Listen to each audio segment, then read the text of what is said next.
Qu'est-ce que vous retenez de cet entretien avec le président de la République? Mais on s'est expliqué franchement sur les sujets qui pour le moment nous séparent. J'ai voulu attirer son attention, comme c'est mon devoir, sur le niveau de violence de la répression. Je pars de l'idée que des fois, quand on est au sommet de l'État, on mesure peut-être pas sur le plan humain le désastre que c'est. L'aspect, la violence de la répression physique, les éborgnés, mais aussi l'aspect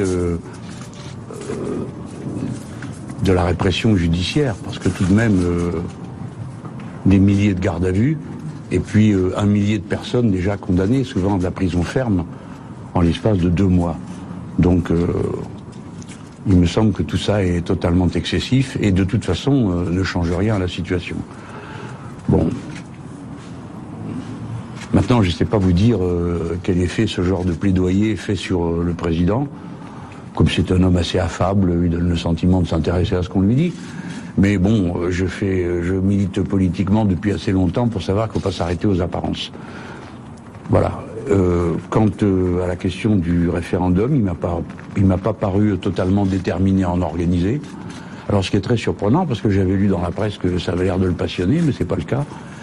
Et deuxièmement, j'ai attiré son attention sur le fait que on ne met pas au référendum des questions à choix multiples.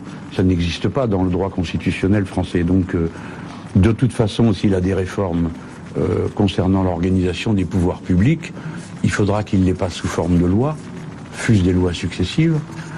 Et par conséquent, je ne vois pas pourquoi on utilise un procédé pareil. Mieux vaudrait faire un référendum pour convoquer une assemblée constituante.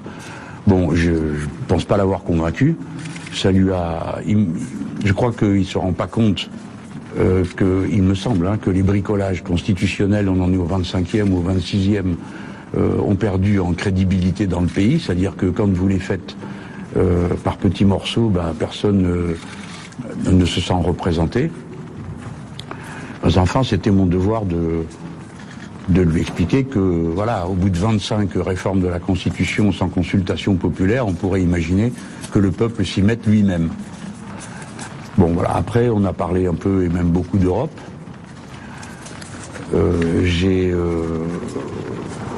vous dirai pas tout, parce que c'est très long, Finalement, on est resté un bon moment à parler, Mais j'ai attiré son attention sur le fait que le traité qu'on appelait TSCG, le traité qu'on appelait Merkozy en plaisantant, qui avait été négocié par Madame Merkel et Monsieur Sarkozy, que ce traité était caduc.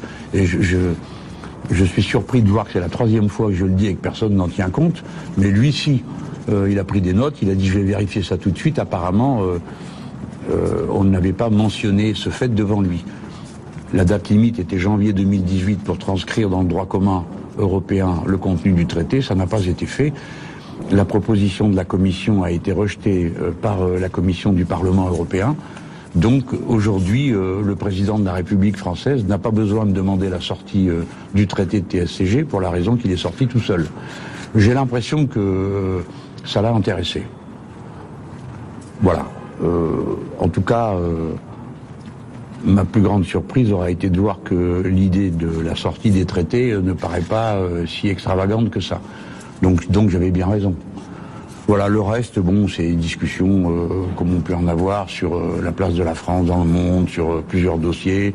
J'ai abordé celui du Venezuela et celui de quelques autres, de la Syrie, voilà.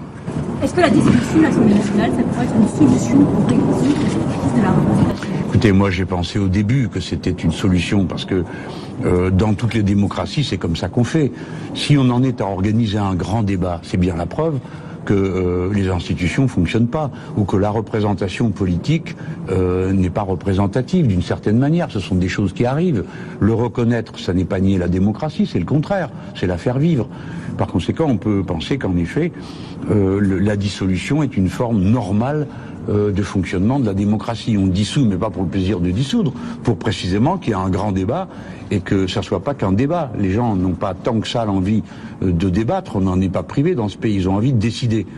Alors peut-être que la dernière fois, on n'a pas pu décider dans des bonnes conditions. La preuve, c'est qu'on en est là où on en est aujourd'hui. Et la gravité de la situation n'est pas du tout en recul. Les misères et les souffrances que les gens expriment n'ont pas reculé, quelle que soit la qualité des intentions de ceux qui viennent débattre. Ça change rien au contenu du frigo à la fin de la semaine. Donc la question de savoir comment on fait tourner ce pays, comment on relance son activité, comment on finance tout ça, c'est des grands débats qui doivent être tranchés par des votes. Alors, regardez bien, le gouvernement a mis 5 sujets sur la table, ou 4, je ne sais plus, ou 3. Qu'est-ce qu'on a? La fiscalité, l'écologie et la citoyenneté. Tu dis, alors bon, c'est quand même des gros sujets. C'est pas une discussion dans un colloque qui règle un problème comme ça. Ça s'appelle la démocratie, c'est le vote des citoyens. Je crois que, voilà, si on voulait une sortie normale, si la France pouvait à un moment donné fonctionner comme un pays qui a un vieux pays démocratique, il fait comme ça. Quand ça fonctionne plus, le pouvoir pense qu'il est légitime, les gens qui protestent pensent qu'ils sont également légitimes, on tranche, on vote. La dissolution paraît plutôt comme une solution d'apaisement et de règlement des problèmes. Voilà. Mais enfin, c'est pas là-dessus que j'ai été consulté. Je donne mon avis parce que vous me posez une question. J'ai répondu sur l'Europe, parce que je voulais qu'on en parle. Et puis sur les sujets que je viens d'aborder avec vous. Comment vous pourriez qualifier cet entretien? Constructif?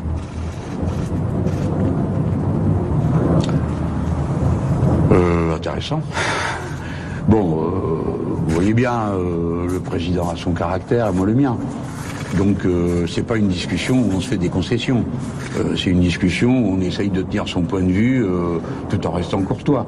Mais clairement, nous sommes assez profondément séparés en ce moment. Vous avez évoqué votre désaccord sur la situation au Venezuela notamment?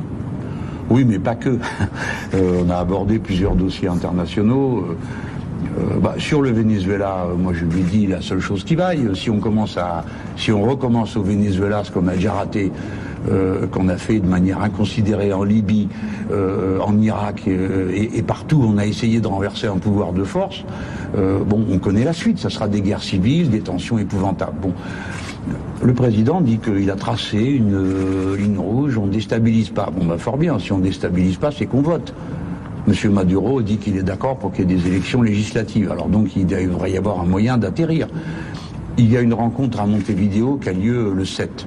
Les Français y seront.